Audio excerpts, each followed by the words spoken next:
segunda parte aqui do perguntas e respostas para o Aleph Nascimento, tá? A gente estava na terceira pergunta aqui, como construir uma cultura de paz, né? E qual a sua perspectiva sobre o assunto? Uma pergunta que o Aleph está enviando para a gente aqui do 4V, para poder fazer o trabalho de conclusão de curso dele. Então, estamos respondendo em vídeo para aproveitar e levar essa mensagem para outras pessoas também, né? Então, essa cultura de paz, como eu comentei, ela além dessas relações interpessoais, que eu comentei no final do primeiro vídeo, ela também começa dentro da interioridade de cada indivíduo, dentro de você, dentro de mim, né? Então tem uma frase muito importante do movimento humanista que a gente fala o seguinte: aprende a resistir à violência que há em ti e fora de ti, né? Essa resistência não violenta, ela precisa ser ativa, né, para construir uma cultura de paz, e ela não começa só nas relações, mas ela começa já, ou seja, na relação comigo mesmo também, além da relação que eu tenho com quem está ao meu redor, tá? Não adianta nada ter uma atitude declamativa perante a humanidade de paz e de não violência, se nas minhas relações mais imediatas eu estou sempre discriminando, agredindo e violentando, né? Sem querer, a gente, em algum grau, em maior ou menor grau, a gente não só é receptor de violência, como a gente também é propagador, a gente repete, né, mecanicamente, compulsivamente muitos atos de violência e às vezes nem percebe, né?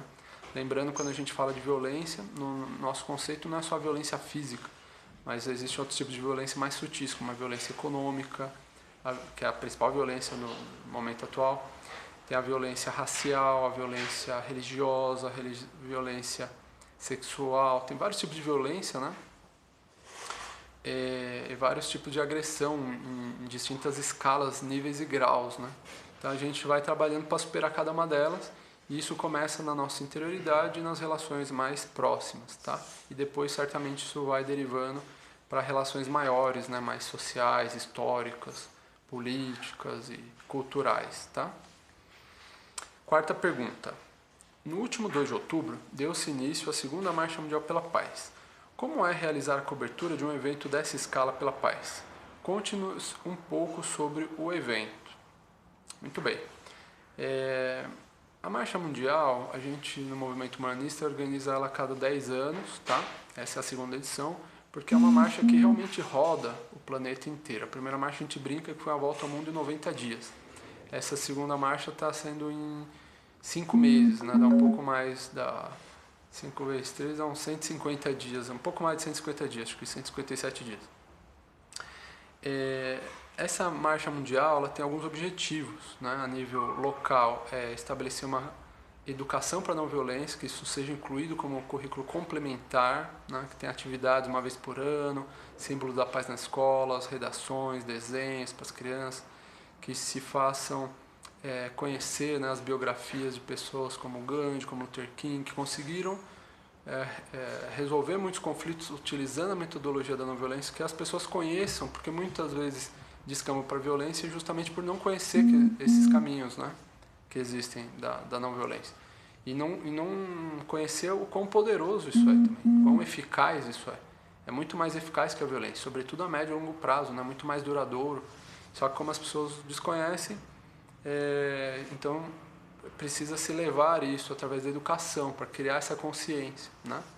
Então esse é o primeiro objetivo da Marcha Mundial, levar essa consciência e estabelecer projetos de lei de educação para não violência nas escolas aí do mundo todo, para ir instalando essa cultura também já desde os primeiros anos de formação, né, de vida de cada uma das crianças que vai nascendo, né? Depois tem a questão do desarmamento, né? Fortalecer os estatutos de desarmamento, as campanhas de recolha de armas,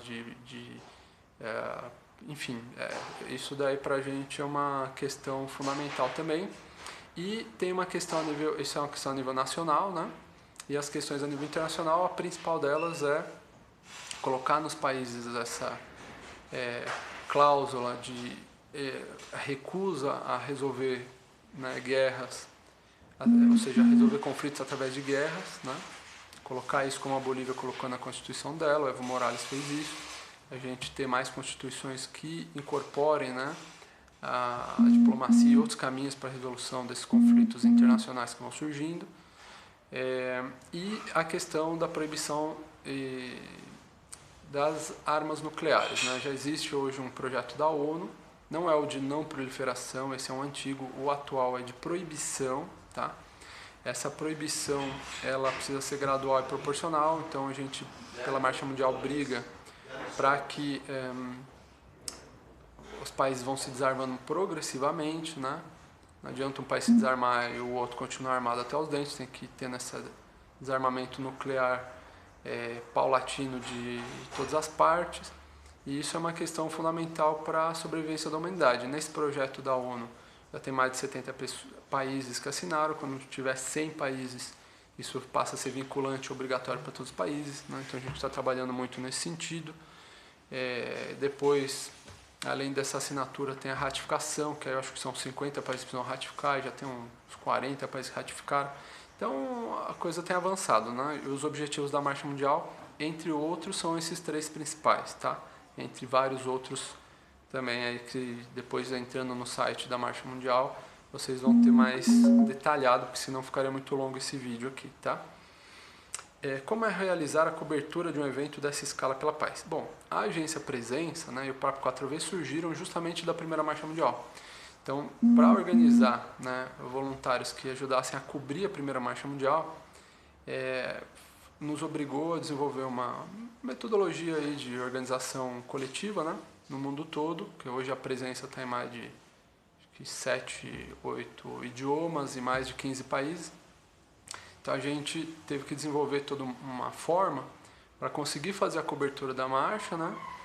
E depois que acabou a Marcha Mundial, a gente falou, bom, então vamos fazer alguma coisa. Aí se decidiu formar a agência, né? A agência Presença, que é uma agência de notícia especializada em paz e não violência, né? O principal foco dela, além de outros focos complementares que ela tem também, tá bom? E para finalizar, Gunther, o que é a paz para você, né? Pergunta o Aleph. Olha, a paz para mim, né? Vou fazer aquela frase do Gandhi, né? Não existe caminho para a paz, a paz é o caminho, né? A paz para mim, além de ser o caminho, ela também passa a ser um estilo de vida. E mais do que a paz, porque a paz é uma palavra muito vilipendiada, né? Desde os romanos já se utiliza a paz como pretexto para invasões até mesmo militares, né? Mais do que a paz, a gente gosta da palavra não violência ativa, né? E não só não violência, mas sobretudo não violência ativa. Então, para a gente, por isso que é importante a Marcha Mundial pela Paz e não violência ativa, porque muita gente de movimento pacifista, né, ou que defende somente a paz, estão muito focados só no desarmamento e tal, que é uma coisa fundamental. Mas quando você fala de não violência ativa, você começa a colocar outras questões, tá? Como, por exemplo, a resistência justa, né, contra toda forma de violência, contra toda forma de opressão, contra toda forma de discriminação. Então, tem um curso que a gente está fazendo através da Universidade Federal Rural do Paraná, que é um curso de criação de núcleos de não violência ativa nas escolas, tá? É um curso que está fechado agora, as matrículas eu acho que só abrem de novo para o ano que vem, é um curso gratuito, tá? Quem participa geralmente são gestores de escola, diretores, coordenadores pedagógicos, professoras, professores, tá? Mas a maior parte dos vídeos, não todos, mas acho que a maioria, está no canal do YouTube desse projeto. E ali tem alguns vídeos que a gente explica mais profundamente algumas coisas que eu estou falando bem por cima aqui, tá? Por exemplo, essas personalidades que nos inspiram, ou mesmo como que é essa história da não violência na prática, a diferença entre o pacifismo e não violência ativa. Então a paz para a gente é algo fundamental, não só para a sobrevivência da humanidade, mas inclusive para a sobrevivência psíquica de cada indivíduo, né? A gente tem uma experiência de meditação que a gente chama experiência de paz, que é justamente para alcançar um estado de paz interior. É daí que começa tudo, né? Eu acho que a paz não só é o caminho, como ela também é o alimento vital. Então, vocês podem observar, Aleph, que todos os movimentos que pregaram a paz e a não violência sempre tiveram um pé na espiritualidade, alguma ligação mística ou algo com essa crença não só na matéria, mas em algo mais que sobrevive após, né, a nossa existência secular, né? Então, para a gente é muito importante essa dimensão espiritual que tem a paz também, né? que vai contagiando. A paz é muito mais contagiosa que a violência, porque parece, senão o ser humano já teria desaparecido há muito tempo, né? E além dessa questão de sobrevivência da humanidade e de sobrevivência psíquica de cada indivíduo para se manter inteiro e se manter forte em momentos muito conturbados como o que a gente está vivendo atualmente, a paz ela não pode ser só um slogan, ela precisa se converter em algo assim realmente mais profundo, entendeu? E por isso, quando a gente aprofunda na paz, a gente encontra a não violência ativa, né? Como é a mesma coisa em diferentes graus de profundidade para mim, assim, tá? E como futuros comunicadores, gostaríamos de agradecer, e, se possível, dizer qual conselho nos deixaria. Olha, Lef, não quem sou eu para dar conselho, né? Se o conselho fosse bom, né? Não dava, fazíamos coach, a gente não faz isso. Eu não vou dar nenhum conselho, vou dar uma recomendação, né? Vamos dizer, uma recomendação. Humildemente, assim, né? Recomendação inspirada no que a gente faz, porque eu também não vou falar para você fazer o que eu não estou fazendo, né? Também não acho que tem que ser a ferro e a fogo isso que eu vou falar, mas uma primeira recomendação para quem é comunicador e tal, eu acho que não se deixar levar, né, pela velocidade dos acontecimentos e pelo que te impõe, né, no conteúdo. Ter um processo de reflexão profunda em cima de cada conteúdo, muito importante. Desenvolver ou estudar metodologias de reflexão sobre cada um dos conteúdos que está sendo trabalhado para realmente colocar outra lógica. A lógica tradicional, por exemplo, na maioria das matérias que a gente vê, sejam matérias jornalísticas, documental, sejam escritas, seja, enfim, o formato que for, o conteúdo quase sempre ele tem um componente muito materialista e economicista, né? Muito uma visão assim, que você assiste 10 documentários, vê 10 matérias e parece que você viu uma só, fica até cansado porque é tudo muito parecido. E existem alguns outros olhares que às vezes a gente pode intencionar, por exemplo, ter um olhar mais existencialista, né? Ter um olhar mais desde o aspecto cultural, né? Não só desde o aspecto econômico.